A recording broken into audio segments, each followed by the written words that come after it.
3 days ago, he was marching with the protesters trying to bring down the government. Today, opposition leader Abhisit Vejjajiva was in court, facing a charge of murder.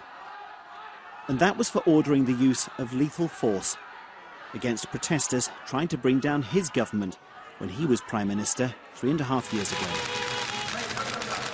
Back then, it was supporters of the current Prime Minister who were on the streets of Bangkok. They'd occupied parts of the city centre. And Mr. Abhisit authorised the army to clear them out using automatic weapons fired directly at the protesters. He's always argued it was necessary because of armed elements among the protesters. And there were certainly some present, caught here on camera.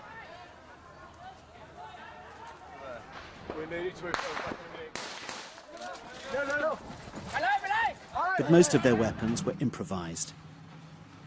And most of the victims of army gunfire were unarmed protesters.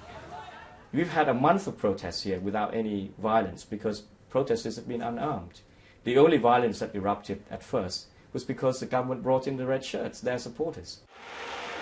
This time, though, the government confined its supporters to one stadium well away from the centre of Bangkok.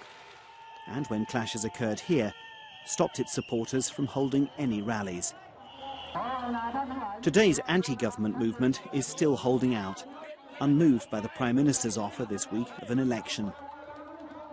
Some of them tried once again to break into her office, cutting the wire and eventually the power. But this is all symbolic. She isn't there.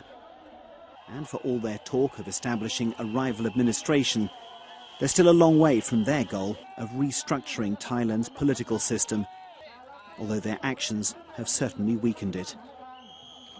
Jonathan Head, BBC News, Bangkok.